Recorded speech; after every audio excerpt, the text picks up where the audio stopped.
명단 공표인데 행정상 공표라는 게 있어요. 행정상 공표 알려주는 거. 예, 세상에 알리는 건데 그 중에서 정보 제공적 공표는 아무 의미가 없어서 신경을 안 쓰셔도 되고, 그 중에 명단 공표가 문제가 나오는 거예요. 명단 공표는 위반 사실 공표라는 거랑 같은 거라고 보시면 됩니다. 그러니까 위반 사실 공표라고 문제가 나올 수도 있고 명단 공표라고 문제가 나올 수도 있고 같은 말입니다. 그래서 법규 위반 행위를 했다는 사실을 일반 공중에게다가 공개 알려주는 게 바로 명단 공표입니다. 의무 위반자의 이름, 성명과 위반 사실 등을 일반 공중에 공개를 하는데, 왜 공개를 하는 거예요? 우리 지금 뭐 하고 있지? 의무이행 확보 수단. 그렇죠? 의무이행을 확보하기 위해서 공표를 하면은 되겠어, 안 되겠어? 야, 이거 효과 겁나게 세지. 그렇죠? 우리나라 사람들은 또 이런 것도 아주 민감합니다. 그렇죠?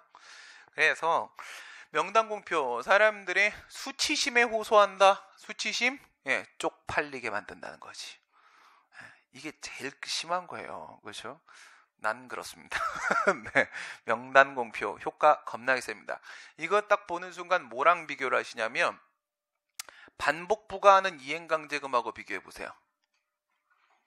어느 게 더 효과가 셀까요? 이행강제금 부과하는 거하고 명단 공표하는 거하고 어느 게 더 효과가 세겠어요? 돈 내라는 거하고 나 성매매 했다고 막 세상에 막 다 알려지는 거하고, 예. 어느 게 더 세겠어? 명단 공표? 이행강제금이 좀 더 세 보인다. 명단 공표가 좀 더 셀 것 같다. 역시 공무원을 준비한 사람들이야. 명예가 중요하지? 그래, 그거야. 맞아요. 그래서 교수님들도 이거를 항상 이행강제금이랑 비교하세요. 비교를 하시면서 이거는 거의 이행강제금 반복 부과 때리는 이행강제금에 비견할 정도의 수준의 강력한 의명확보 수단이다. 이렇게 보시거든요. 그 우리나라에선 정말 되게 잘 먹힐 만한 방법이죠. 예, 아주 쪽팔리게 만들어 버립니다. 이거는 이제 공법관계에서 그런 거고, 이제 사법관계에서 쪽팔리게 만드는 새끼들이 있죠. 누구 있어요? 북조선일보. 우리나라에 북조선일보 있잖아요. 동아중앙 북조선. 북조선일보라고 있지. 예, 입만 벌리면 거짓말하는 새끼들. 예, 나 미친 새끼들. 예, 죽여버려야지 아주 그냥. 찢어 죽여야 돼요. 찢어 죽여야 돼. 예, 동아일보는 역시 찢어 죽여야 되고. 예. 오늘 동아일보 이사장님이 나 되게 좋아해요. 물론 우리 학교 재단이기도 하고요. 재밌는 얘기 하나 해줄까? 한 번은 김영삼 전 대통령이 우리 학교 와서 뭘 하려고 했어요. 뭐 이렇게 하여튼 강의 같은 거 하려고 했다? 당연히 막았죠. 예. 내가 총학생이 있는데 어떻게 들어와? 그치? 다 막어! 그랬지. 다 막어 그랬는데 정문에 딱 왔는데 경찰들은 별로 안 무서워. 이유는 다 아니까 서로. 서로 아는 사이이기 때문에 서로 그냥 안 건드려. 근데 거기 민주산악회가 온 거야. 와, 대박이더라고요. 사수대를 투입을 시켰는데 그냥 앞에서 내가 연설을 이렇게 하고 있었어. 이렇게 막 이렇게 하고 학생들하고 막 이렇게 하고 있는데 당연히 사람들이 저기 되게 많으니까 그때 김영삼 전 대통령님께서 많이 급하셔가지고 이제 산악회 사람들한테 깡통을 구해오라고 하셨어. 그래서 깡통 하나 드렸지. 차 안으로 드리라고. 급하시니까 시간을 계속 딜레이 시키고 못 들어가니까 밖에를 못 나와가지고 차 안에서 이러고 있어. 근데 이제 얘기하는 거 방해라는 게 좀 싫어가지고 앞에 사수대를 쭉 막았단 말이야. 와, 얘네가 민주산악회한테 뚫리대. 우리 애들이 바로 뚫리는 거야. 와, 민주산악회 할아버지들이거든. 힘이. 야, 이 새끼들 왜 멍청? 그래, 내가 가서 이렇게 딱 잡아봤거든. 아, 뭐지? 우와, 이분들 진짜 운동 되게 열심히 하시는구나. 뭐지? 싶은 거야. 그래서 우리 애들 다칠까봐 뒤로 뺐어. 야, 다 빠져. 그냥 나 혼자 앞에 있을게. 그래서 뒤를 딱 보고 학생들이 저 학교 쪽이야. 이게 막 얘기를 하고 있었다. 칠려면 쳐 이거지. 예. 그런데 있는데 그때 동아일보 이사장님이 오셨어. 이름 얘기는 못합니다. 네, 우리 학교 재단 이사장이었어요. 술을 한창 드시고 오셔가지고 이러는 거야. 야, 이 새끼야, 막 이러면서 막 얘기를 하시는 거야. 그래서 네, 왜 그러십니까? 그래. 나도 마이크 좀 줘봐. 그러는 거야. 하십시오. 네. 마음껏 말씀하십시오. 네. 역사 얘기를 하시려고 하는 거지. 그래서 한마디 하실 때마다 내가 바로 족족 그냥 우리 마치 그런 거 하는 것처럼 이렇게 말씀하시면 내가 이제 사회 보면서 내가 다시 답변해드리고 그런 일도 하셨죠. 물론 하셨는데 반대로 이런 일이 더 심각하셨는데요. 그럼 또 그랬더니 민주사학회 형님들이 오셔가지고 나한테 막 음료수를 주시는 거야. 너는 말 통하는 새끼야 이런 거지. 그게 아니라 사실은 논리에서 진 거죠. 예, 논리에서 진 거야. 그럼 그건 또 인정하시대? 예. 그 왜 얘기했지? 수치심에 호소 심리적 압박을 가하고 이행강제금 왜 얘기했어? 학교 앞에서? 뭐가? 네, 그랬네요. 왜 얘기했을까? 되게 중요한 얘기 하려고 했는데 우리나라에서는 이런 북조선일보, 그러다 동아일보로 살짝 센 거구나. 예. 걔네가 이게 뒤에 우리 똑같은 거 나오거든. 걔네가 그러잖아. 이게 민사 판례도 그렇고 이제 행정 판례도 그렇고 그런데 걔네가 우선 거짓말부터 하잖아요. 입 벌리면 우선 거짓말을 막 일면에다가 팍 때린 다음에 아니라는 게 밝혀지면 어떻게 해요? 미안 이렇게 써놓잖아. 정정공고 이렇게 하죠. 이것도 그렇게밖에 안 돼요. 이것도 그렇게밖에 안 됩니다. 그러니까 내가 성매매를 한 게 아닌데 내가 성매매를 했다고 막 세상에 다 알려서 나 겁나 쪽팔려. 나 이제 어디 가서 얼굴도 못 들고 다니고 막 집에서 막 이혼 당하고 막 이랬는데 그러면 내가 만약에 지금 존재하지는 않지만 여기 있는 거는 이제 민법 764조고 이론으로만 존재하는 공법상 결과적어 청구성 이렇게 제기를 했다. 그러면 사과는 못 받아요. 정정공고 여기까지입니다. 정정공고 그것도 요만하게. 그래서 그렇게 하면 안 돼요. 그런 문제가 나와요. 여러분들한테. 민법 764조의 적당한 처분이라는 것은 우리가 알고 있는 사법 규정 중에 일반법 원리적 규정으로서 공법관계에도 유추 적용이 가능하며 따라서 명단 공표가 위법하게 잘못된 사실로 만약에 공표가 된 경우에 있어서는 우리가 적당한 처분을 청구하는 소송을 제기할 수는 있습니다. 하지만 사죄의 강고는 받아낼 수 없어요. 국가로부터. 그건 안 되고 정정 공고까지 밖에는 안 된다. 이런 문제들 나오죠. 그렇죠? 그러면 말이에요. 이렇게 명단 공표를 내가 세금을 안 냈다, 성매매를 했다, 뭐 어쩌고 막 이렇게 했습니다. 그러면 나는 그거 참아야 되는 의무를 부과받았습니까? 그런 건 아니고 그냥 이거는 그냥 쪽팔리게 하는 거예요. 쪽팔리게 하는 거니까 나한테 어떤 법적 효과가 발생하는 건 아니에요. 참아야 되는 의무가 부과돼야지 권리의무에 영향을 미치는 법적 효과가 발생을 한 것이고 그것이 처분이다라고 말을 할 수가 있는 거잖아. 그렇죠? 그건 아닙니다. 학설을 보시게 되면은 얘는 누구냐? 얘들이 비권력적 사실이냐? 이건 그냥 사실적으로 알리는 것밖에 없어. 이렇게 말하는 분들이 계시고 이거 권력적 사실행위야. 권력적 사실행위라는 것은 수인 하명이라는 얘기인 거잖아요. 상대방한테 수인 의무 부과한다라고 보는 거예요. 그게 아니라 개별적 검토설. 얘들은 또 이렇게 말합니다. 그 갑이라는 사람 위반자한테 야, 네 명단 공표할게요 라고 알려줬을 때와 알려주지 않았을 때가 달라진다. 이렇게 나누면서 만약에 그 사람한테 너의 이름을 밝히겠어 라고 알려주면 통지를 해주면 그러면 이 명단 공표하기로 한 결정은 행정행위고 공표하는 건 그냥 사실행위고 이래야 될 것이고 만약에 알려주지 않았으면 그건 권력적 사실행위고 이렇게 또 보는 견해도 있는데 그건 말도 안 되는 어불성설이고요. 그걸 알려주는 통지해주는 게 무슨 의미가 있어요? 통지해주는 것은 그냥 사실적으로 알려주는 거예요. 그거는 어떤 변수가 될 수 없습니다. 그래서 다수설의 입장은 비권력적 사실행위설이에요. 이건 비권력적 사실행위로 봅니다. 권력적 사실행위설이 이게 유력설이라고 주장을 하시는 분들이 계신데 유력설이든 나발이든 상관없이 여러분들한테는 그렇게 안 나와요. 거의 통설 수준 가기 전까지는 그렇게 문제 출제 안 합니다. 비권력적 사실행위라고 다수설에 따라서 여러분들은 파악을 하고 계시면 되는 거예요. 이게 뭐 상대방한테 의무 부과하는 그런 건 없습니다. 그러면 였다가 우리가 소송이나 심판을 제기하려면 223페이지 소송이나 심판을 제기하려면 사실행위잖아. 순수한 의미의 사실행위예요. 순수한 의미의 사실행위면 행정행위야 아니야? 행정행위가 아니지. 그렇죠? 내부행위 사실행위는 행정행위가 아니잖아. 얘가 행정쟁송의 대상이 되는 처분이 되려면 형식적 행정행위가 되는 수밖에 없는 거 아니겠습니까? 그렇죠?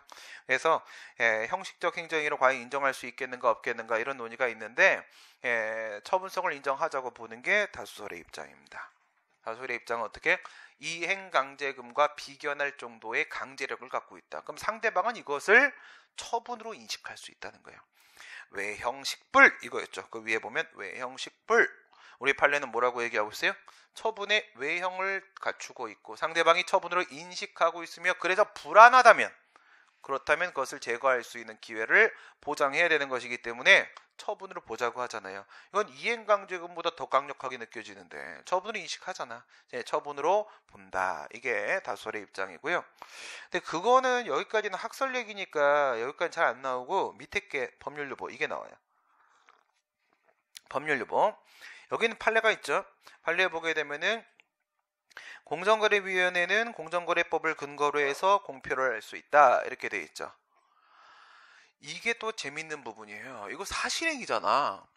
분명히 사실행위라고 해놓고 나서 정말 밑도 끝도 없는데 여기서 정말 눈여겨볼 만한 부분은 바로 뭐냐면 연세대 홍정선 교수는 이렇게 말을 합니다. 위반 사실 공표의 법적 근거가 필요 없다라고 보는 학자는 없다. 그러니까 필요 없다고 하면 학자가 아니라 학생이란 뜻입니다. 필요 없다고 하는 순간 그 교수님 학생 되는 거야? 없는 겁니다. 없는 겁니다. 그 정도 단정적으로 말했을 때는 그때는 그냥 받아들여도 됩니다.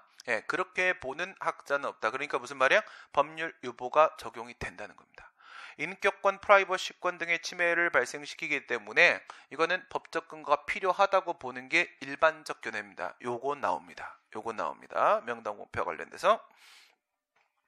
그 다음에 이 명단 공표 법적 근거 필요하다고 했지. 필요하다고 했으니까 근거법이 있을 텐데 근거법이 헌법에 위반되면 안 되겠지.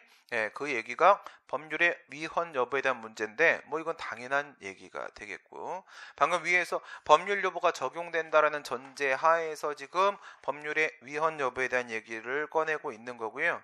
출제 가능성은 거의 없다 보시면 되고 224페이지 이거는 뭐 행정작용이에요? 아무리 사실행위고 처분이 아니라고 하더라도 모든 행정작용에는 법률 우위원칙은 적용되잖아요. 그렇죠? 법률 우위원칙은 예외 없지 않습니까? 모든 행정 영역에 모든 행정작용에 다 적용되는 게 바로 법률 우위원칙이잖아. 당연히 이것도 행정법의 일반 원칙 위반 등이 발생하면 안 되는 겁니다. 너무 과하면 안 되는 거죠. 너무 과하면 말이 안 되는 얘기지만 뭐 가족까지 막 오픈하고 막 이러면 안 되지, 그렇지? 위법성 조각사유 요건 출제됩니다. 위법성 조각사유. 그러니까 잘못 알았어요. 잘못 알아가지고 착오에 따른 공표를 했다. 했을 때 그 밑에 보시면 그것이 진실이라고 믿었다면은 그러면 잘못이라고 인정 안 하거든요. 위법성이 조각됐다라고 보거든요. 진실이라고 믿었다면. 근데 결론은 뭐냐면 진실이라고 믿을 수가 없어요. 맨 끝에 결론 나오죠. 국가기관의 엄청난 정보력이죠. 사실 조사 능력, 엄청난 그 정보력을 우리가 반영한다면, 고려한다고 하게 되면 국가 쪽에는 절대 위법성 조각 사유가 인정되지 않습니다. 사실상 인정되지 않는 겁니다. 위법성 조각 사유가 진실한 것으로 믿었을 때 인정될 수도 있는데 그런데 사실상 인정 안 되는 것으로 보시면 돼요. 그냥 이런 느낌. 즉시강제에 대해서도 사전 영장주의가 적용되는데 사실은 영장주의가 적용이 안 되는 거나 마찬가지죠. 언제나 목적 달성이 안 되니까. 그런 정도 수준이라고 보시면 돼요. 그러니까 이론적으로는 조각을 시킬 수가 있는데 근데 실질적으로는 조각되는 경우가 없다. 이거야. 국가의 정보 능력을 고민하시면 되는 거고 구제 방법이야. 처분으로 보게 되면 예방적 금지소송을 제기할 수 있겠지. 아직 되기 전이라고 한다면 이건 앞에서 이제 나에 대한 명단을 공표하겠다고 통지해 줬을 때 얘기하는 거고 줬을 때 그 다음에 만약에 공표가 됐다. 처분이라는 전제 하에서 생각을 하게 되면요. 그러면 소송이나 심판을 제기할 실익이 있겠습니까? 실익이 있죠. 그렇죠? 중단시키거나 정정 공고를 통해서 어느 정도의 인격권의 회복은 가능할 수 있잖아요. 실익이 전혀 없다라고 볼 수는 없습니다. 근데 이거 내기에는 참 뻔하고, 그죠? 좀 뻔하고, 밑에 손해배상 청구된다? 요런 건 낼 수 있죠. 예, 요런 거는 뭐 이견 없이 낼 수 있으니까, 예, 손해배상 청구도 가능하죠? 이건 뭘 봐야 되는 거예요? 직무행위예요. 직무행위는 우리가 공법행위라고 보잖아요. 협의설, 광의설, 최광의설 중에 광의설 입장을 취하고, 거기 세 가지 불문 세 가지 생각하세요. 권력행위, 비권력행위, 법적행위, 사실행위, 자기행위, 부자기행위. 어디를 걸어야 돼요? 권력행위, 비권력행위 중에 비권력, 법적행위, 사실행위 중에 사실, 자귀행위, 부자기행위 중에 자귀. 오케이? 예, 비권력, 사실, 작위 이렇게 걸게 되면은 국가배상법상의 직무행위 범위 안에 포함시킬 수 있잖아요. 예, 그래서 손해배상 청구가 불가능하지 않습니다. 가능하고 그 중에 제일 많이 나올 만한 부분은 결과제거 이 부분이에요. 결과제거. 764조의 적당한 처분, 적정한 처분 과연 가능하겠는가? 예, 일반법 원리적 규정이기 때문에 적용될 수는 있어요. 우리한테 적용될 수는 있기는 한데 사제 광고 안 된다. 요게 나옵니다. 사제 광고는 안 되고 정정 공고 정도까지만 가능하다. 정정 공고. 뭐 입법적으로 다 해결하면 좋은 거고. 과징금은 불법적인 경제적 이득을 박탈하는 겁니다. 불법적인 경제적 이득 박탈. 다 박탈해야 되죠. 다 박탈. 다 회수하면 우리나라 빚 다 갚을걸. 예. 예. 나쁜 놈들 거 다 회수하면. 딴 나라는 다 했잖아. 우린 마음 착해서 자꾸 못하는 거야. 아니 생각해봐. 여러분들 일도 안 해먹었잖아. 이제 해먹을 거지만. 그치? 예. 밥을 배고프니까. 그치? 밥을 해먹어야지. 예. 아직 안 해먹었잖아. 그러면 예, 그거 뺏는 거 반대하면 안 돼. 알겠어요? 난 그거 제일 이상한 게 노동자가 자유당 찍는 거야. 그렇게 걔네들한테 착취를 당하고 왜 찍지? 와, 걔네가 경제를 발전시켰다라는 말도 안 되는 생각으로는 경제학 공부 좀 해. 걔네가 언제 발전시켰어? 다 망가뜨렸지. 걔네 있을 때 다 망가졌어요. 걔네 있을 때. 예? 아니 진보 정당 들어오고 나서 뭐가 문제가 생겼습니까? 하나도 없잖아. 무능력하다고? 엄청 유능력하잖아요. 그렇죠? 상대적으로 엄청 유능력해요. 물론 외국과 비교했을 때 우리가 좀 무능력해. 예, 그건 아는데 자유당이랑 비교하면 비교가 대상이 아니지. 우리는 엄청나게 똑똑하지. 예, 무슨 생각하고 있는 거야. 말도 안 되는 소리 하고 있는 거고. 그래서 다 뺏어야 돼. 그게 과징금이에요. 좋은 거 만들었죠. 이런 거 만들어야 됩니다. 이런 거. 불법적인 경제적 이득은 전부 다 박탈시켜야 됩니다. 근데 이게 밑에 보면은 변형된 과징금이라는 게 있어요. 이건 과징금 아닙니다. 알겠어요? 이건 생긴 게 과징금이고 외형이 과징금이고 이건 실제로 영업정지입니다. 영업정지, 사업정지를 가름하는 거거든요. 거기에 포인트는 뭐예요? 공공성이 강한 사업. 공공성이 강한 사업. 공공성이 강한 사업인데 과징금 영업정지 해버리면 큰일 나죠. 이 두 가지 극단의 양쪽으로 한번 비교해 봅시다. 일반 국민들의 생활상의 불편이 상당히 심각해지는 상황이 올 수가 있는데 첫 번째는 버스. 제가 그랬죠. 예, 빨리 지방정부 건설하고 버스는 전부 지자체가 인수하라. 예, 그러지 않으면 이거 난리 납니다. 그래서 이 버스 같은 경우에는 사실 교통수단은 국가나 지자체가 제공해야 되는 부분이에요. 그래서 특허 기업이잖아. 걔네들이 특허 받아서 하는 애들이잖아. 버스 면허 다 특허잖아. 그치? 그래요. 근데 버스 회사 항상 불법은 밥 먹듯이 하죠. 예, 걔네들은 밥 한 끼 먹으면 불법 하나 이렇게 해요. 그 밥인 줄 알아? 불밥? 예, 뭐 불닭이냐? 막 먹게. 그런데 걔네들을 조지질 못하잖아. 예, 공무원들 항상 나와서 인터뷰할 때 하는 말 뭐예요? 이 새끼들 정지시키고 싶고 취소시키고 싶고 한데 그럼 버스는 누가 운행해? 그치? 버스는 누가 운행해? 소는 누가 키우냐는 거지. 노답이라는 거지. 그래서 애들 손을 못 대는 거예요. 아무리 불법을 저질러도. 네, 그러면 어떻게 해야 돼요? 공무원이 직접 뛰자고. 기능직 공무원 다시 살리고 공무원이 직접 버스 기사님을 공무원으로 뽑자고. 깔끔하게. 그럼 되잖아요. 뭐 그 돈 드는 게 아닌데. 그치? 이게 생활안전의 문제 아니겠습니까? 경찰 뽑는 거, 소방 뽑는 거보다 이게 난 더 생활안전의 문제라고 생각합니다. 이거 버스 한번 사고 나면 일 복잡해지잖아. 그치? 그런 거예요. 버스 사업정지 할 수가 없어요. 사업정지 할 수가 없으니까 버스에서 할 수 없으니 걔들 과징금 부과하지 않습니까? 과징금 부과한다고요. 그러니까 예를 들어서 1개월 영업정지, 사업정지 해야 되는 거면 1개월 동안 벌었던 돈을 뺏는 거죠. 그러면 걔네들은 운행하고 주민들의 불편은 없고 돈은 박탈하는 거고 영업정지랑 같은 효과를 끌어내는 거예요. 버스 얘기를 했다면 이건 어떨까요? 한약방 어디 들어가는지 아시죠? 한약방은 의료기관이 없는 쪽에 들어가요. 의료기관이 없는 쪽에 뭐 종합병원뿐만 아니라 개인병원 이런 것도 없는데 낙후된 지역들 있잖아. 그런 데는 한약방이 들어간단 말이야. 한의원도 없어야 됩니다. 그런데 또 그래 들어가니까 아무도 없다고 거기서 또 막 이상하게 조제해가지고 팔아먹고 막 돈 벌고 이럴 수 있잖아. 그치? 많이 걸리거든요. 걸리면 걔네들 영업정지를 못 시켜요. 거기 영업정지 시켜버리면 그럼 거기 지역 주민들과 아프면 어디가? 갈 데가 없잖아. 그렇죠? 영업정지 그럴 때 또 과징금. 근데 그런 과징금들을 뭐라 불러요? 변형된 과징금이다. 벌레적 과징금이 아닙니다. 본래적 과징금, 원래 의미의 과징금이 아니라 이거는 변형된 과징금인 거고요. 변태적 과징금 이렇게 부르거든. 이 변형된 과징금은 영업정지입니다. 알겠죠? 이건 과징금이 아닙니다. 영업정지입니다. 그래서 말입니다. 그래서 이렇게 얘기를 하는 거예요. 사실은 이게 이론적으로 설명이 안 되는데 판례가 이렇게 보는 이유가 예를 들어서 2월에 영업정지를 합니다. 여기는 영업정지야? 영업정지. 그 다음에 여기가 과징금입니다. 당연히 이 과징금은 변형된이겠지? 변형된 과징금 이렇게 되는데 이게 2월에 영업정지고 여기가 1월에 영업정지예요. 그 다음에 여기가 그냥 우리 이거 또이또이 잡을 때 변형된 과징금이 그냥 편하게 200만원이라고 치고 여기를 우리가 100만원이라고 이렇게 쳐봅시다. 이렇게 쳐버리게 되면은 얘를 이렇게 내리면은 이거 일부 취소 맞잖아요. 그쵸? 왜?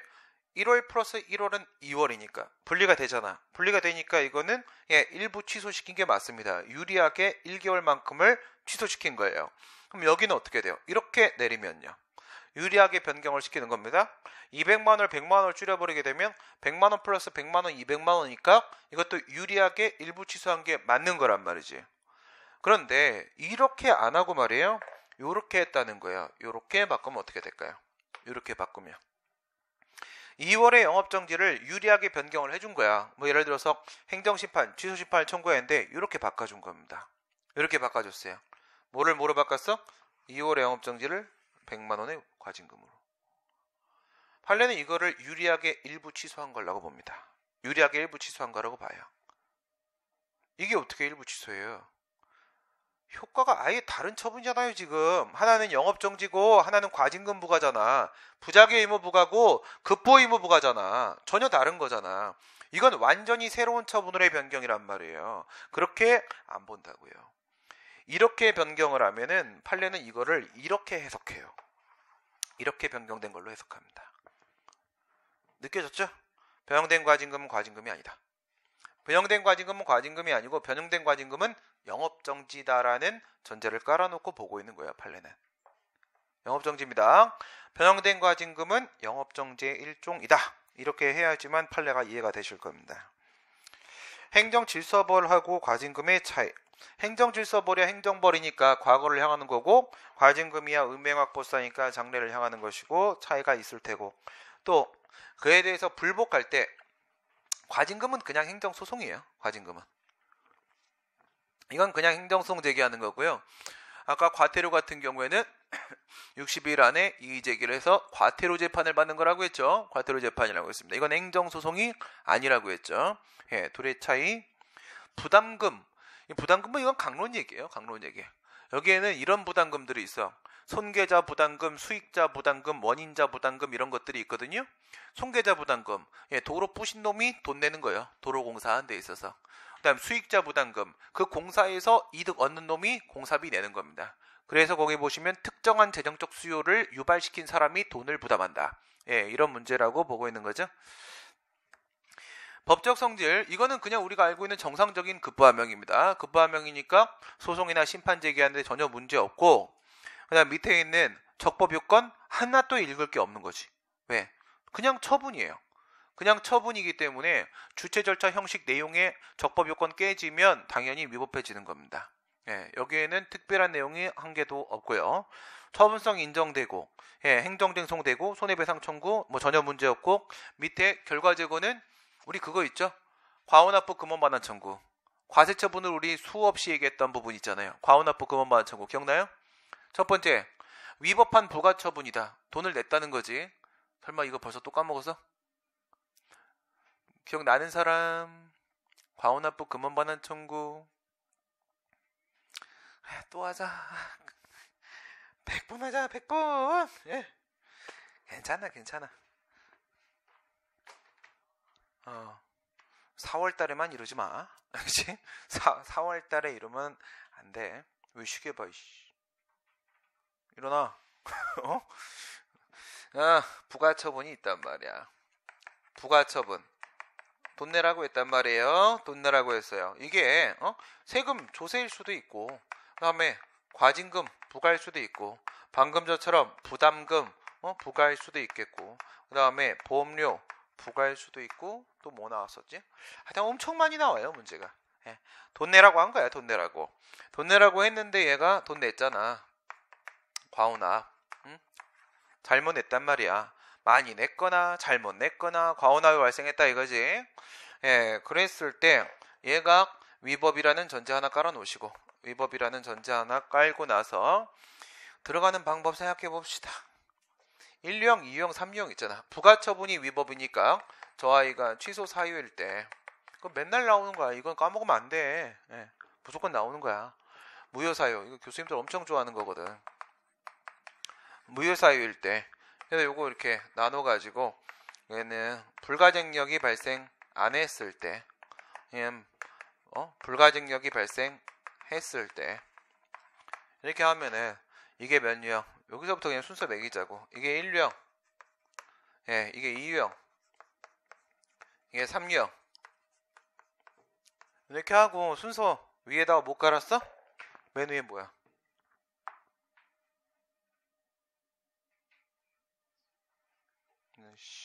분필 씹어 먹는다. 먹지 마마. 이렇게 좀 얘기 좀 해줘봐. 예, 부당이득 반환 청구. 그 다음에 항고소송.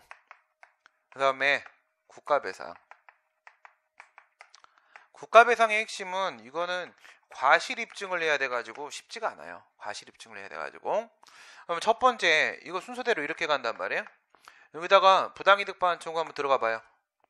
부당이득 반환 청구성 돌려주세요. 했는데 1령이야. 취소사유지. 취소사유면 부당이득은 법률상 원인 없는 이득이잖아. 민법 741조 일반법 원리적 규정 공법관계 적용될 수 있고 권력적 공법관계 가능하지. 민사법원이지. 예, 그러면 얘가 부당이득인가 아닌가 판단하려면 저 부가처분에 했던 건데, 예, 효력에 대한 심사 해야 되는 거잖아. 효력심사. 그게 이 본안재판을 위해서 필수적인 전제가 되는 문제, 선결 문제로 나서게 되겠지. 예, 판단을 내린다. 취소사유지 구성요건적 효력이 있잖아. 그러면 민사법원, 권한 없는 법원이 가서 함부로 효력을 부인할 수가 없지. 없으면 법률상 원인 없는 이득이야? 원인 있는 이득이야? 원인 있는 이득이지. 원인 있는 이득이니까 기각. 얘는 뭐예요? 1류형. 얘 기각. 이게 기각되겠지?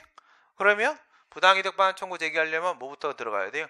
여기다가 취소송 제기해가지고 이 효력부터 제거해야 되는 거잖아. 효력 제거한다는 게 바로 공정력을 제거하는 거잖아요. 구성요건적 효력. 그러니까 취소송을 제기하러 가보는 거지. 이제 여기가 취소송이야. 취소송을 제기하러 갑니다. 근데 내가 여기서 취소 확정 판결 받아내면은 저 돈 돌려줍니까? 1,000만 원이야. 내가 냈어. 돌려줘요? 국가가? 안 돌려주죠. 뭐가 없어? 기속력으로 원상회복 의무라는 게 없잖아. 안 돌려줘도 되거든요. 돌려줄 의무가 없어. 없으니까 원칙적으로 협의의 소익이 없는 거죠. 그런데 협의의 소익이 없는데 원칙적으로는 뭐예요? 소익이 없어요.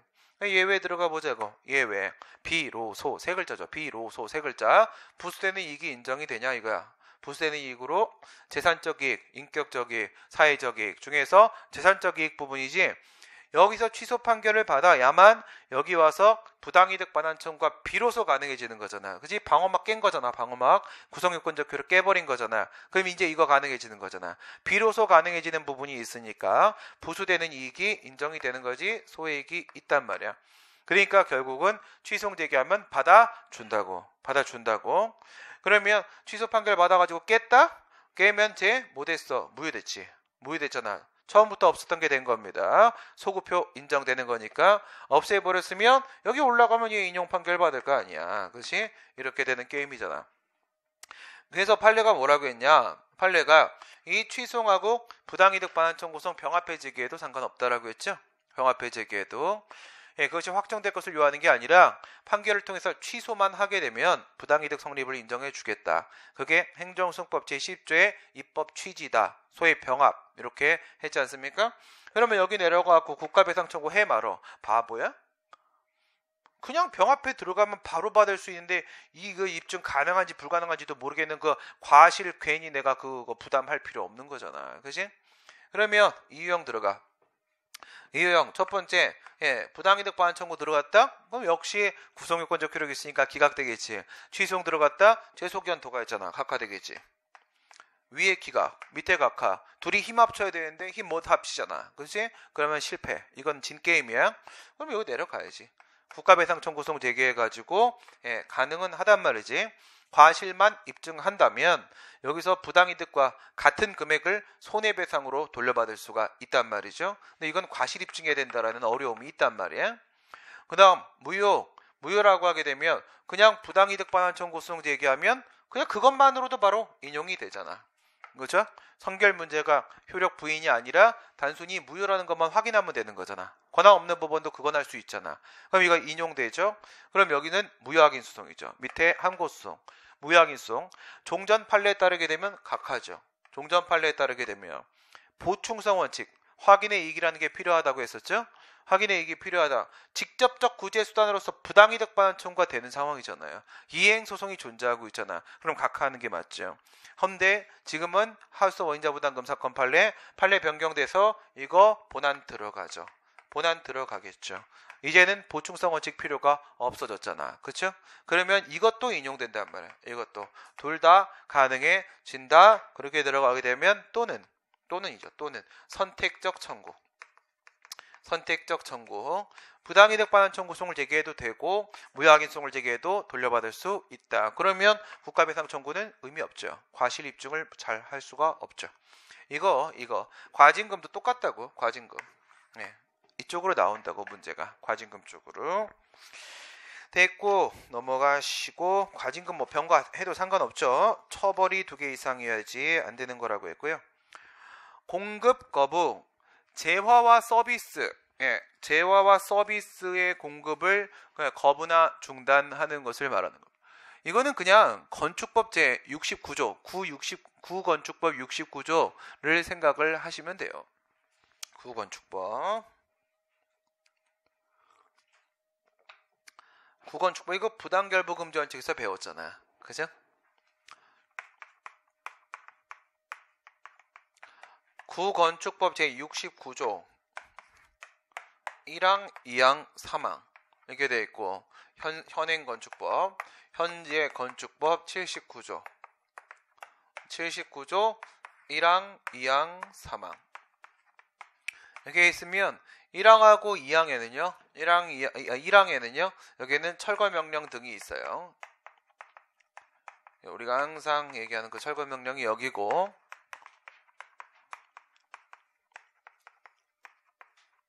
2항에 여기에 이제 요청이 있었어. 요청. 그 다음에 여기에는 이제 실시. 그 다음에 여기에 요청. 그러면 여기에 실시. 이렇게 있는데 옛날에는 여기에서 공급 거부 요청하고 관어사업 제한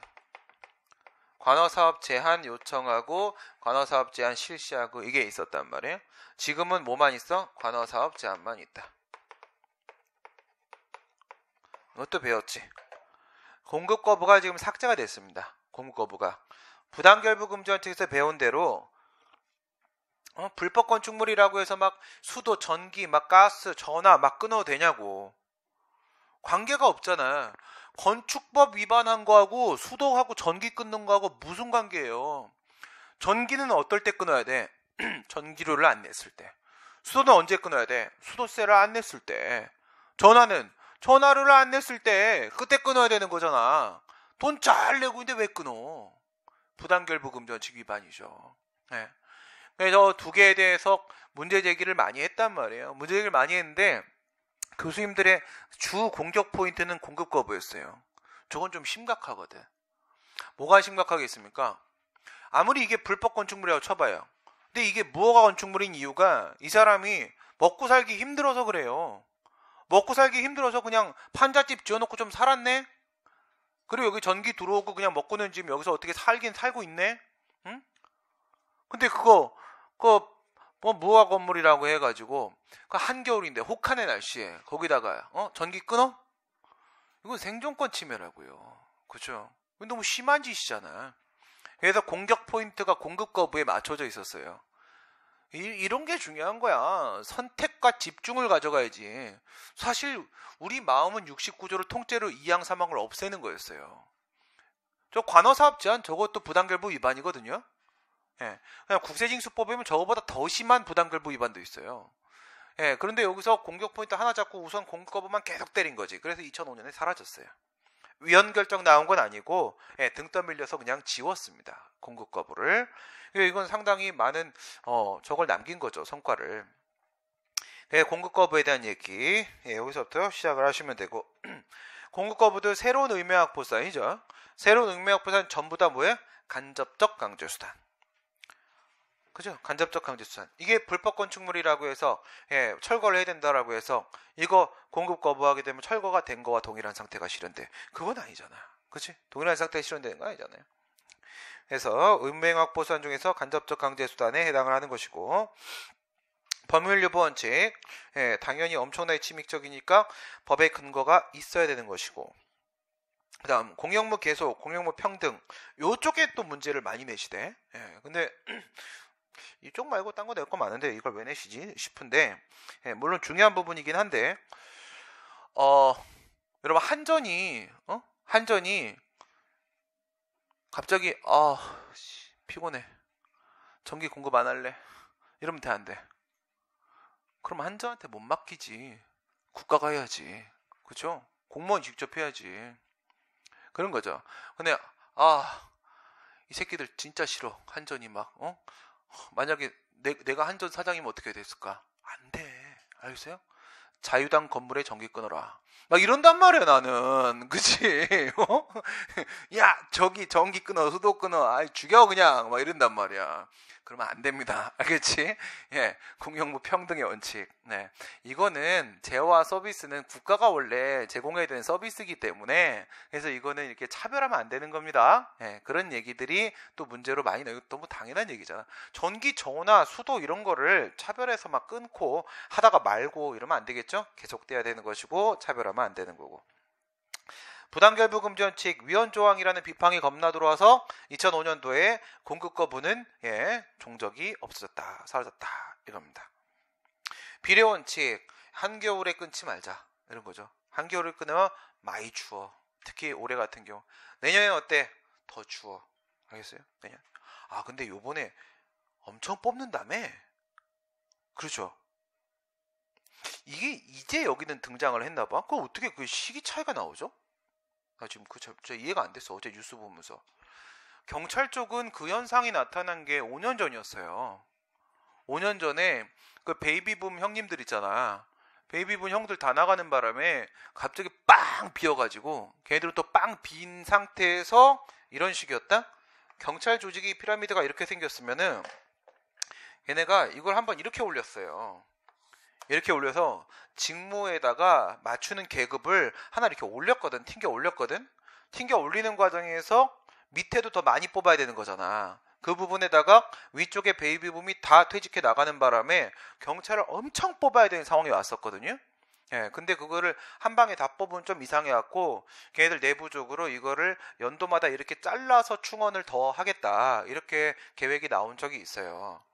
근데 이번에 일반직 공무원 쪽에서는 이번에 그 베이비붐 나가는 부분에 대한 것을 상당히 충원 많이 한다라는 그런 이제 보도가 나오더라고. 그러면서 이게 같은 공무원인데 왜 같은 베이비붐인데 어떻게 이게 시기가 이렇게 달라질 수 있을까? 물론 이제 달라질 수도 있긴 한데 5년 정도 차이면 너무 크거든. 그래서 어쨌든 올해 내년 엄청 많이 뽑는다고 하니까 이번 기회를 잘 살리시고 알겠죠? 왜 지금 많이 뽑는지는 알죠? 연락했거든 청와대. 형 나 이제 공무원 강연다? 그랬으니까 이제 많이 뽑아야지. 그치? 그렇게 많이 뽑아야지. 농담이고. 쳐 맞아 죽어요 형들한테. 그치? 예, 쓸데없는 소리 하다가. 예. 일은 일이지. 그치? 그래서 공급 거부 비례원칙 먼저는 중요한 거고, 공급 거부 요청 요것도 문제 좀 나오죠. 공급 거부 요청 이게 잘 설명이 잘 안 되는데, 이게 있지 않습니까?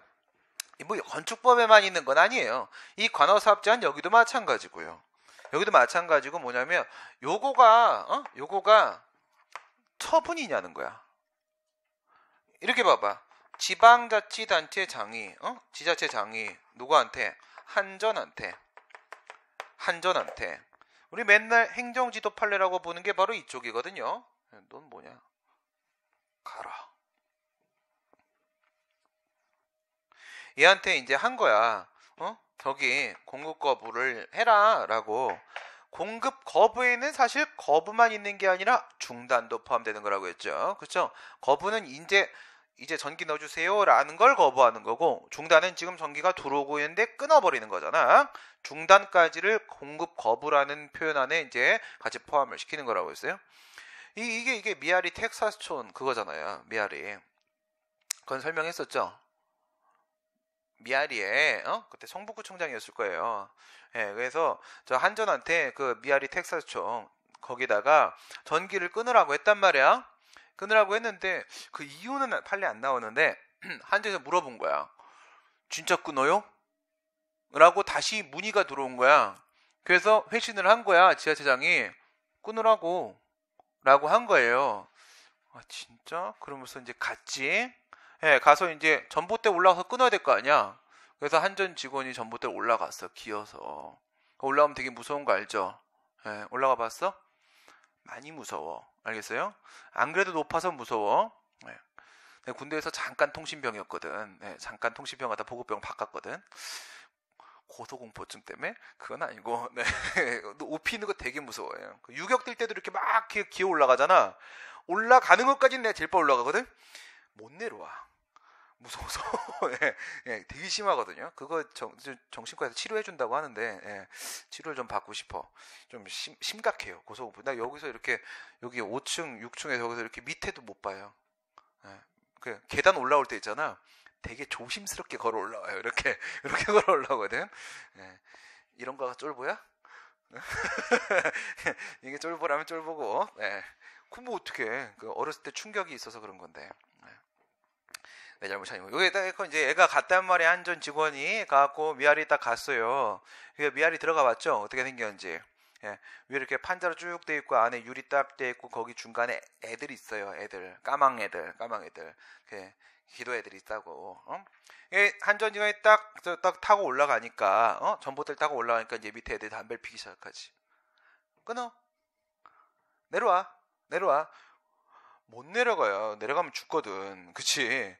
끊고 내려가면 죽고, 아니면 위에서 죽어야 되고, 어떻게 해야 되겠어요?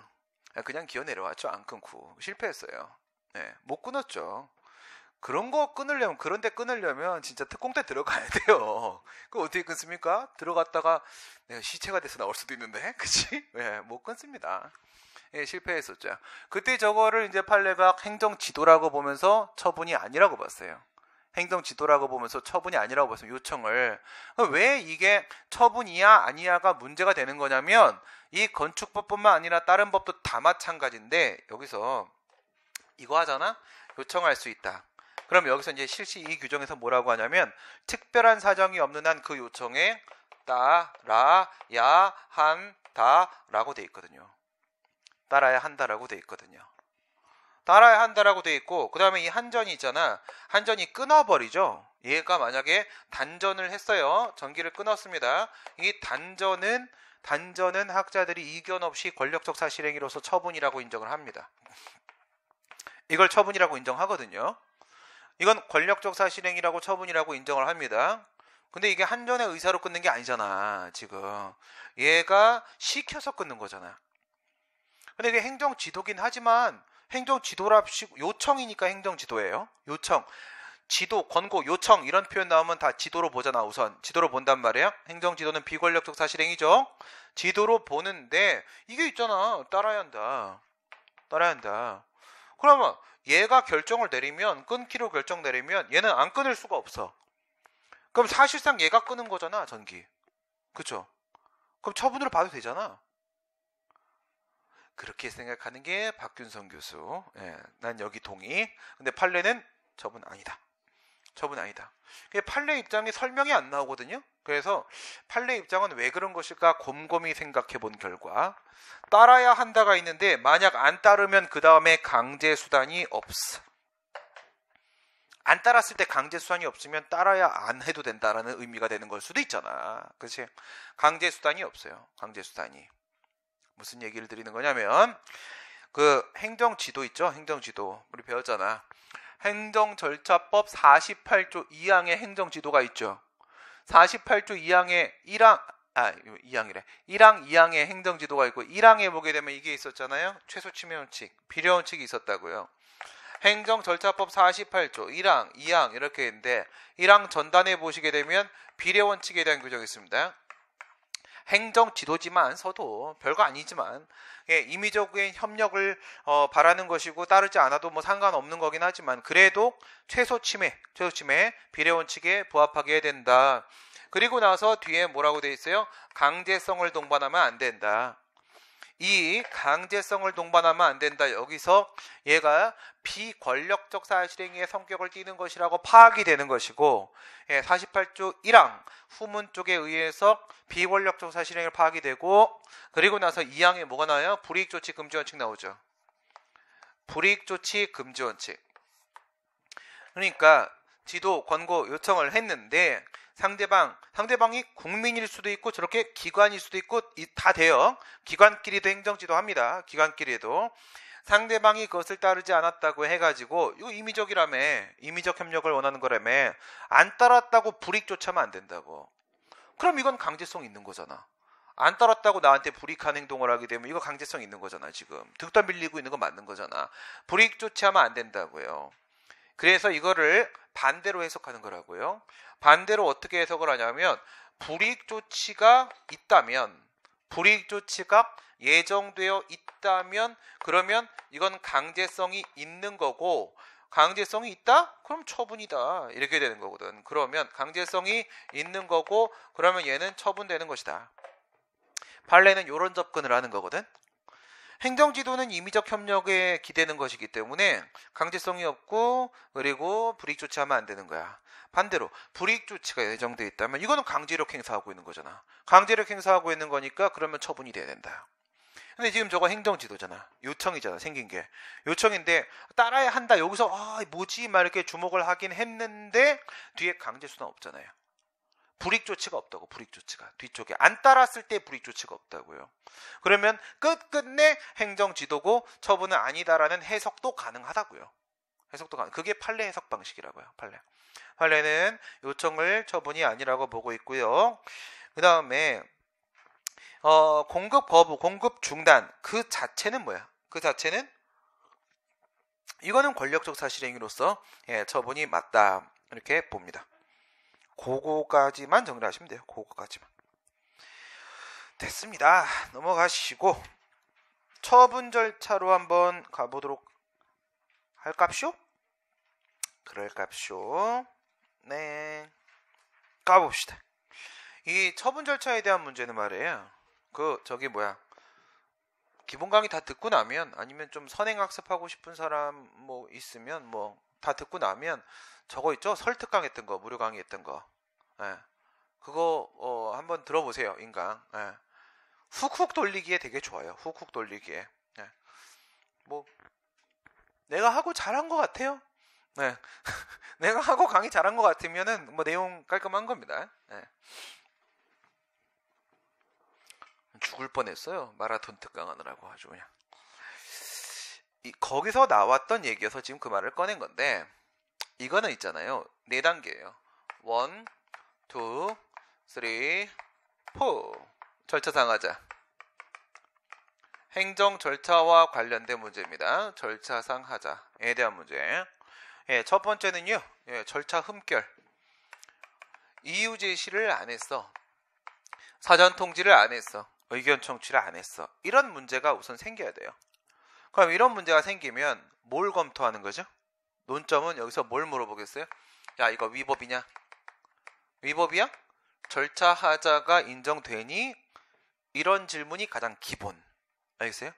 이게 제일 많이 나오는 질문이고, 그 다음에 이제 두 번째, 그래, 위법이 맞아. 이렇게 되면요, 이게 위법이 맞아 하면 내려가는 거야. 그래. 그런데 얘가 그 처분 이후에 있잖아. 사후 보완했는데, 그러면 하자 치유가 되니? 라는 문제로 들어가는 거야. 하자 치유가 되니? 만약에 안 된다고? 안 돼? 그럼 또 한번 내려간단 말이야. 안 돼? 내려갔어. 내려가게 되면 그래? 그럼 계속 위법이야 지금? 위법이야. 그런데 있잖아. 내용상 하자가 전혀 없다 얘. 실체는 완전 적법이야. 내용은 완전 적법이야. 그냥 제 절차만 안 밟았을 뿐이야. 근데 그것만 가지고도 이 절차 하자만 갖고도 독자적 위법성을 인정할 수 있니? 그러니까 그것만 갖고 취소 판결할 수 있냐고. 독자적 위법을 인정할 수 있니? 이런 문제가 생겨. 만약에 그래. 그러면 어떻게 돼? 취소 판결이 나오겠지? 취소 판결 나오면 다시 그 다음 단계. 야, 근데 취소 판결 이후에 얘가 그 절차 하자를 위법 사유를 시정했거든? 시정을 했는데 똑같은 처분 또 하면은 그거 기속력에 위반되는 거니? 이게 다예요. 절차는. 단순하죠. 그치? 이렇게 흘러가는 흐름입니다. 이제 그 내용들이 쭉 나오는 거예요. 그 내용들이. 간단하게 몇 개만 더 짚어보게 되면은 요거 정리를 쭉 하고 다음 시간에 책을 쭉 보는 걸로 할까? 그게 더 나을 것 같네요. 봅시다. 첫 번째 겁니다.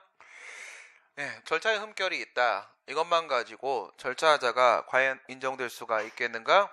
그러면 여기서 문제가 출제되는 방법은요. 3개로 치고 들어와요. 3개로. 이렇게 칩니다. 첫 번째, 사전 통지. 두 번째, 의견 청취. 세 번째, 이유 제시. 순서 매겨, 순서.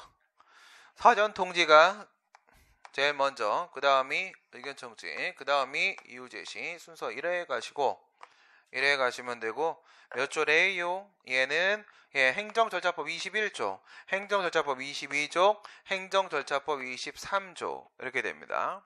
이렇게 되고, 이 의견 청취에는 종류가 3개가 있어요. 3개가. 하나는 정식 청문. 그냥 청문이에요. 청문. 그 다음에 두 번째는 공청회. 일반 처분 같은 것들, 불특정 다수인을 대상으로 하는 것들, 이런 것들은 한 명 불러놓고 청문할 수가 없기 때문에 한 명 불러놓고 얘기 들을 수가 없으니까 공청회, 널리 의견을 들어줘. 널리 말하세요. 이런 식이야. 그 다음에 의견 제출 기회 부여. 이건 뭐 어떤 형식이 있는 게 아니고 그냥 의견을 한번 진술할 수 있는 기회는 한번 주는 겁니다. 이게 바로 약식 청문. 얘는 어떤 형식화된 절차가 있는 건 아니에요. 뭐 메일로 보내도 되고 전화해도 되고 문서로 해도 되고 하고 싶은 얘기 있으면 한번 하라는 거예요. 그냥 의견 제출, 약식 청문에 이렇게 해당을 하게 됩니다. 이랬을 때 두 가지 문제가 생기거든요. 여기서 사전 통지를 안 했대요. 그 다음에 의견 청취를 안 했대요. 그리고 이유 제출 안 했대요. 이렇게 절차 흠결이 발생하게 되면 어떨 때 위법이 되는 거냐면 여기서 1단계, 2단계. 첫 번째는요. 적용 대상. 그 다음 두 번째 의무사항. 이걸 봐야 돼요. 이게 만약에 사전 통지나 의견 청취나 이유 제시의 적용 대상이고 또한 그것이 의무 사항이라면 그것을 흠결한 처분은 당연히 절차하자 위법성이 인정될 수밖에 없는 거예요. 적용 대상. 그런데 이 적용 대상에 대한 문제는 어디서 발생을 하는 것이냐? 비교를 한번 해볼까요? 사전 통지, 그 다음에 의견 청취, 그리고 이유 제시. 이렇게 있으면 얘네들은 적용 대상 이 부분이 문제가 되는데 얘는 아무 문제가 없어요. 의무사항에 대한 문제는 당연히 발생합니다. 거기에 내용 잠깐 보시고 표만 잠깐 볼게요. 표가 235페이지로 가보시게 되면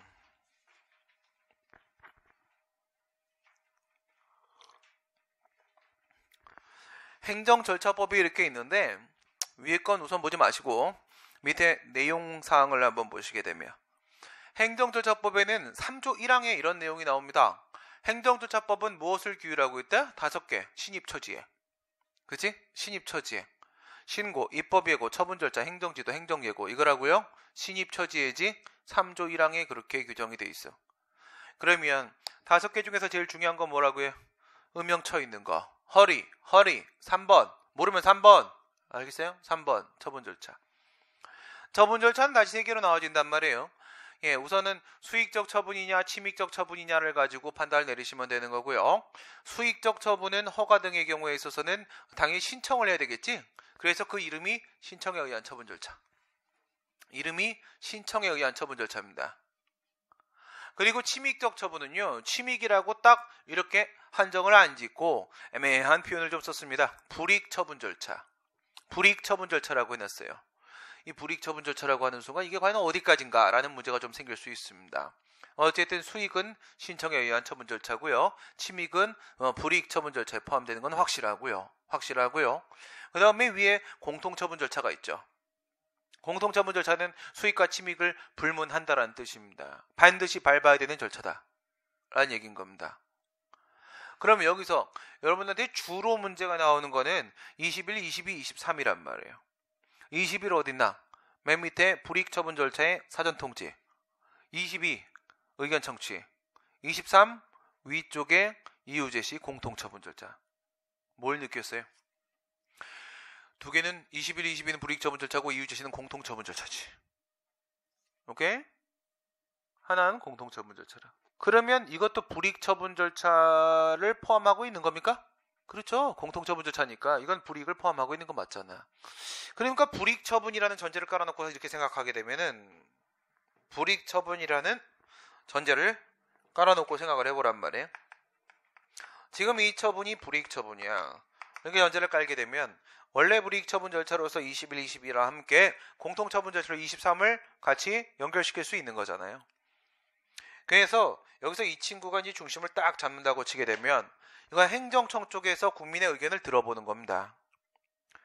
들어보려면은 그 친구가 의견 지수를 할 수 있는 준비를 해와야 될 거 아니에요. 준비를 하기 위해서 사전 통지를 해준다고요. 며칠 전까지? 10일 전까지. 10일 전까지 너한테 있잖아. 운전면허를 취소하게 될 것 같아. 법의 근거는 여기에 있는 거고 이유는 이런 것 때문이야. 네가 운전면허를 했어. 운전면허 했어가 뭐야? 음주운전을 했어. 운전면허 어떻게 하지? 음주운전을 했어. 그래서 너한테 이렇게 하게 될 것 같아. 그래서 네가 할 말이 있으면 있잖아. 몇 월 며칠 날 어디로 와서 얘기하면 돼. 라고 알려주는 게 사전통지. 그러면 이 사전통지는 의견 청취를 위해서 반드시 필요한 단계죠. 그렇죠? 안 그러면 언제 어디 가서 뭐라고 얘기할지 나한테 무슨 처분할지 모르잖아요. 그래서 이거는 사전통지는 의견 청취를 위한 필수적 전치 절차입니다. 필수 전치 절차. 그러니까 의견 청취가 필요한 상황이면 사전통지는 당연히 필요해요. 오케이? 의견 청취를 위해 존재하는 친구니까 의견 청취가 필요한 상황이면 당연히 존재하는 거라고. 그러니까 이런 느낌을 생각하면 비서실장 이렇게 생각하시면 돼. 비서실장. 대통령이 가는 곳에 비서실장이 없을 리가 없잖아. 그치? 비서가 당연히 따라붙는 거라고요. 얘 있는 곳에 얘 있다. 알겠죠? 얘 있는 곳에 얘 있다. 언제나 있다. 그래갖고 10일 전에 알려줬단 말이야. 그래서 얘가 와갖고 막 샬라 했어. 그러면 이제 의견 진술, 의견 청취 같은 말이에요. 국민의 입장에선 의견을 진술하는 거고 행정청의 입장에서 의견을 청취, 듣는 거란 말이에요. 들었어. 그리고 듣고 나서 너 말 잘한다 야. 가라 이제 집에. 그럼 되겠어? 안 되지. 의견을 들었으면 그에 대해 답변을 해줘야 될 거 아니야. 답변을 뭐 또 전화해갖고 얘기해줘? 그건 아니지. 언제 해줘? 처분할 때. 이유 제시. 처분할 때 처분 통지서에다가 써준다고. 오케이? 처분 통지서에다가 당신이 이런 말을 했는데 그에 대해서 우리는 이렇게 판단을 내렸다라는 내용을 이 처분 통지서에 이유 제시 과정에서 써준단 말입니다. 그러니까 순서가 1, 2, 3 이렇게 들어가는 거야. 근데 여긴 이게 없지. 이유 제시는 적용 대상에 대한 문제가 없어요. 적용 대상에는 왜? 공통처분 절차니까 어디까지 적용되는 거야, 어디까지 이유 제시가 필요한 거야 라는 문제가 안 생긴단 말입니다. 오케이? 그래서 여기서 요 박 빼고 이렇게 하나 둘 셋 넷 다섯 개 이렇게 들어간다고. 다섯 개. 그 다음 요 적용 대상 있잖아. 적용 대상에서 문제가 생기는 게 얘 둘이죠. 얘 둘 불이익 처분이죠. 불이익 처분이죠. 불이익 처분 절차 얘네 둘에 있어서 첫 번째는 당사자 등 하고 and 불이익 처분 하고 이 두 가지 문제가 생겨요. 두 가지 문제가. 행정절차법 21조에 보게 되면은 당사자 등에게 사전 통지를 하고 의견 제출 기회를 부여하도록 되어 있어요. 그 다음에 22조 3항에도 역시 마찬가지예요. 여기도 의견 제출도 당사자 등에게 사전 통지하고 의견 제출 기회 부여하고 이렇게 하도록 되어 있습니다. 그리고 얘네들은 좀 특수한 게 있어요. 얘 두 명. 얘하고 얘는 기본적으로 우선 명문의 근거가 있어야 돼요. 행정절차법이 아니라 이거는 절차가 되게 복잡해요. 절차가 복잡하기 때문에 거의 재판 수준이라고 보시면 돼요. 그래서 얘들 같은 경우는 개별법에서 청문 실시하라, 공청회 실시하라 이렇게 명문의 근거가 있을 때 실시합니다. 그다음 두 번째, 행정청이 그게 필요하다라고 인정했을 때 상당히 번거롭지만 지가 필요해서 하면 또 하는 거죠. 지가 필요해서 하면 하는 거고. 여기까지 있다가 최근에 여기 한 개가 추가됐어. 교수님들의 또 요구사항이 또 반영된 게 하나가 있어요. 이건 뭐냐면 허가 등을 취소하거나 허가 취소 또는 뭐 자격 박탈, 뭐 취소랑 비슷한 거지.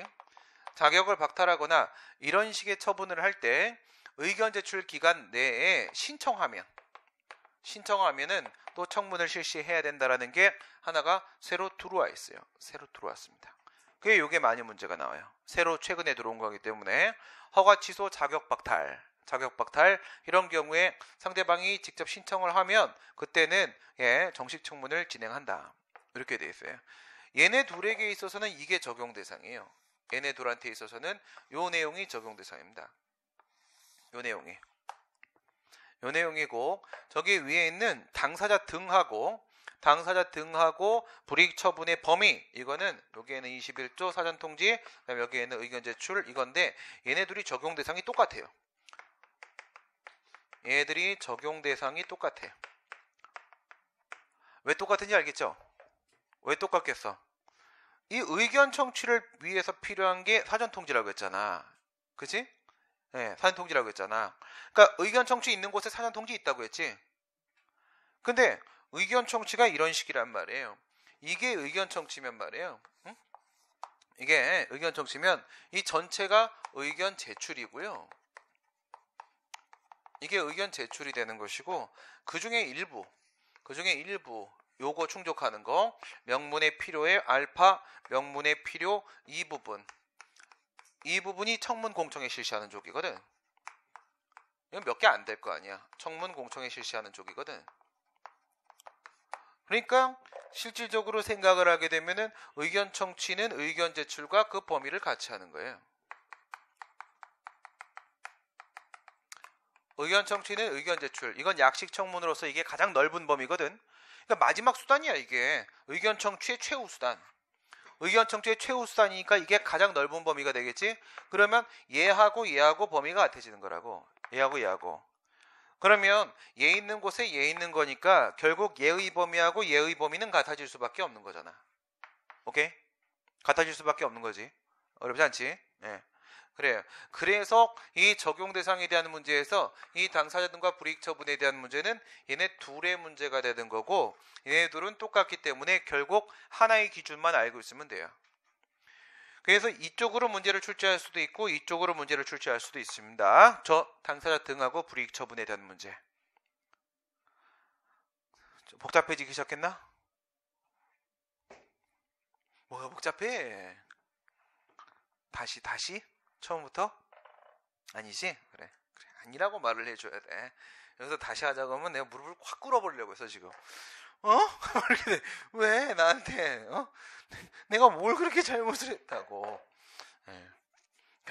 그래서 말이야, 여기로 봅시다. 여기로. 먼저 이 당사자는 행정절차법 제2조에 따르게 되면 누구냐면 처분의 직접 상대방. 직접 상대방이 존재한다는 것은 그것은 개별 처분이란 전제가 깔린 거지. 예, 그 직접 상대방입니다. 처분 통지서 받는 친구.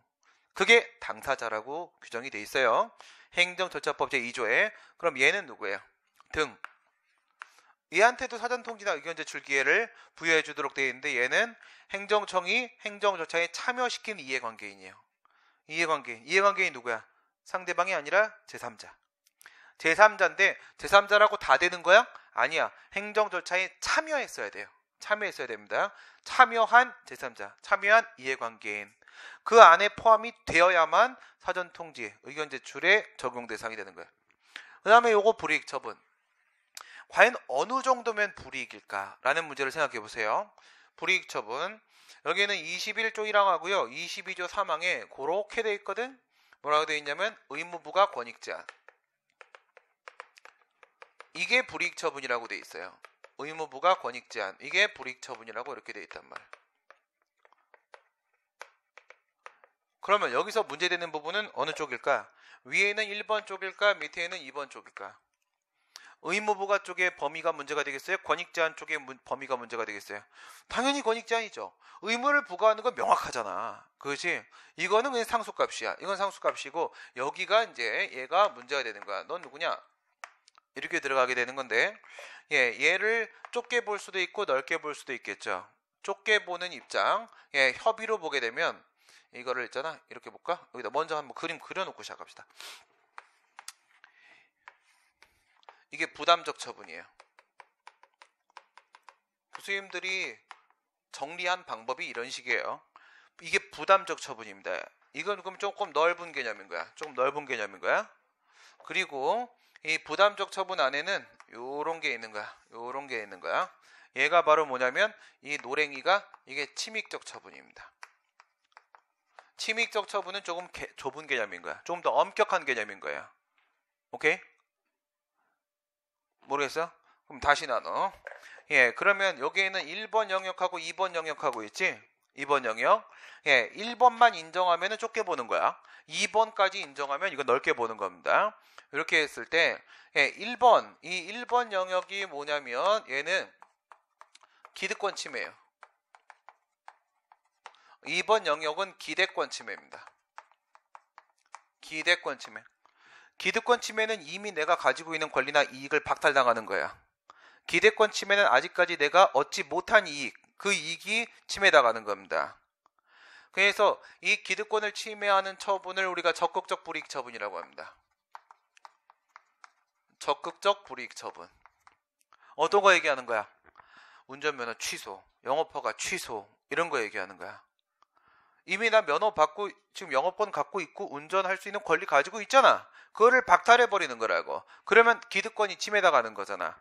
적극적 불이익 처분. 적극적으로 권리를 박탈시키는 겁니다. 얘는 뭐가 되는 거야? 소극적 불이익 처분. 소극적 불이익 처분. 소극적 불이익 처분은 기대권을 침해당하는 겁니다. 허가를 받을 수 있을 거라고 기대를 하고 있어. 난 기대를 하고 있는데 그 기대가 실현이 안 되는 거란 말이야. 이게 뭐예요? 거부 처분. 그래서 두 개를 이렇게 기억해놔요. 적극적 불이익 처분, 소극적 불이익 처분. 불이익 처분 같은 경우에는 얘는 그냥 직권 취소든 철회든 간에 취소 처분으로, 얘는 거부 처분으로. 문제가 되는 것은 저 거부 처분이죠. 이 거부 처분을 과연 포함시킬 것인가, 인정할 것인가, 말 것인가에 대한 문제라고. 완벽하게 이해가 됐죠? 네. 이거 이상 정리할 수 있는 사람은 우리나라에는 없어요. 이거 이상 어떻게 정리를 해? 네. 여기서 만약에 어려우면은 시험을 그만두는 게 나아. 알겠어요? 어려워 쉬워 지금. 어려워 쉬워. 고개를 숙여. 죽어. 안테나로 아주 찔러버릴 테다. 잠깐만 나와봐. 간단하지? 저 불이익 처분이 있잖아. 넓게 보는 견해가 있고 좁게 보는 견해가 있는데 칠판 보면서 생각해. 넓게 보는 견해가 있고 좁게 보는 견해가 있는데 넓게 보는 견해는 불이익 처분을 부담적 처분이라고 해석하는 거야. 불이익이 뭔지가 명확하지가 않잖아. 저 불확정 개념이잖아 지금. 뭐라고 해석해야 될지가 문제가 되는 거야. 저 범위를 어디까지 인정할 것인지에 따라서 사전 통지나 의견 제출을 어디까지 해야 될 것인지가 결정될 수밖에 없단 말이야. 오케이? 그래서 불이익 처분을 부담적 처분으로 보는 입장은 거부 처분을 포함시킨 거야. 넓게 보는 거야, 넓게. 불이익 처분을 좁게 보는 입장에 따르게 되면 저거는 침익적 처분으로 보는 거여서 거부 처분을 제끼는 거예요. 제외시키는 거야. 우리 판례 입장은 좁게 봐. 우리 판례 입장은 거부 처분은 불이익한 게 아니래. 아직 네가 가지고 있는 이익도 아닌데 뭐가 이익 침해를 받았다고 주장하냐? 이렇게 얘기하는 거야. 뭐가 불이익이 있어 너한테? 허가 신청했다 거부당했다고? 너 아직 허가 받은 거 아니잖아. 이렇게 생각하는 거란 말이야. 알겠지? 그게 여기에 있는 당사자 등하고 불이익 처분하고 불이익 처분 이쪽 얘기가 되는 겁니다. 그러면 이후 제시 쪽에는 그런 문제가 있어 없어? 없지. 적용 대상 정리합니다. 적용 대상 사전 통지. 그 다음에 의견 제출. 얘는 적용 대상과 관련해서 뭘 본다? 누구한테 해야 되냐? 당사자 등. 네가 당사자 등에 포함되냐 안 되냐? 이걸 보는 거고, 그 다음 지금 이 처분이 불이익 처분이냐 아니냐? 이걸 보는 거야. 당사자는 직접 상대방이고 등은 행정 절차에 참여한 이해관계이냐? 불이익 처분은 판례에 따르면 좁은 의미 침익적 처분이야. 적극적 불이익 처분만 인정하는 거야. 그 다음 청문, 공청회 얘네들 같은 경우에는 적용 대상에 대한 문제가 명문 그리고 행정청이 필요하다고 인정을 했는지 문제에다가 청문 쪽에 하나가 추가된 거야. 허가 취소나 자격 박탈 등의 경우에 있어서는 신청했다는 전제 하에서 청문을 실시해야 된다는 규정이 하나가 추가된 거야. 여기까지가 적용 대상 문제 전체야. 이유 제시는 따로 없어. 공통처분 절차니까. 알겠습니까? 그 다음에 이 의무사항은 뭘 얘기하는 거냐면 예외 사유들이 있다고요. 예외 사유에 해당하냐 안 하냐 보는 거라고. 예외 사유에 해당하냐 안 하냐. 적용 대상이 맞는데 예외 사유에 해당하지 않으면 이제 그건 의무사항이 맞는 거고, 절차를 흠결했으면 그것만 가지고 바로 위법이라고 말할 수가 있는 거야. 예외 사유 봅시다. 예외 사유. 네, 사전통지 예외 사유. 사전통지 예외 사유는요, 긴급재판 곤란. 긴급한 경우에, 재판 등을 통해서 확정된 경우에, 그리고 사전통지하기가 의견 청취하는 게 곤란한 경우에 세 가지입니다. 세 가지. 이걸 왜 외워야 되냐면 여기에서 규정한 거 외에는 아무것도 예외가 인정 안 돼요. 법에서 규정한 것 외에는 예외가 해석을 통해 인정될 수 있는 건 아무것도 없어. 알겠어요? 긴급재판 곤란. 따라해. 뭐라고? 시작. 긴급재판 곤란. Q 사인을 줘야 돼? 알았어. 긴급재판 곤란. Q. 그래, 이거 제일 잘하네. 다시 한번 뭐라고? 긴급재판 곤란. Q. 말 진짜 안 들어. 언제 한번 연병장으로 나오자. 나오면 뭐 해야 돼? 축구 해야지. 축구. 그 다음에 일로 넘어와. 의견 청취 넘어오면 긴급재판 곤란의 상황 말고 또 하나가 추가가 돼. 또 하나가 지가 와서 그만합니다 하고 포기해버리는 경우가 있을 수 있어. 그래서 의견 청취는 예외 사유가 긴급재판 곤란 플러스 포기. 긴급재판 곤란 포기. 그 다음에 이유 제시의 예외 사유는 뭐가 있어요? 이유 제시의 예외 사유. 단복 미백 긴급 인정. 어려워? 긴급 재판은 곤란하잖아. 그치? 갑자기 재판하자고 하면 뭐 곤란하지. 그치? 안 곤란해? 갑자기 재판하자고 막 행복해? 곤란해. 그래서 난 포기하는 거야. 포기. 응? 포기하고 그냥 돈 주고 마는 거야. 얘는 뭐야? 단복 미백. 단복 미백 긴급 인정. 우리 동아리 단복이 있잖아. 너무 더러워. 이거 공연을 못 하겠어. 그래서 어떻게 단복을 빨리 빨아야 된다고 긴급히 빨아야 될 필요가 지금 인정이 된 거야. 내가 빨리면 빠는 거잖아. 빨리 빨어. 뭐라고? 단복 위백 긴급 인정. 단복 위백 긴급 인정. 알겠어요? 시작. 단복 위백 긴급 인정. 큐.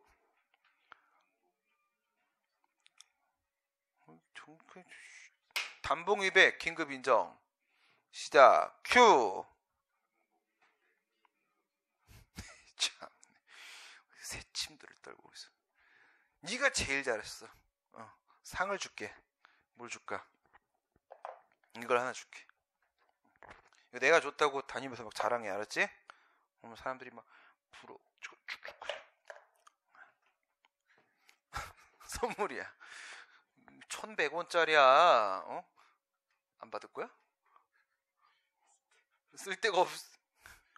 나한테 얼마나 소용 가치가 있는데 객관적 가치, 주관적 가치의 차이인가? 그치? 그래, 알았어.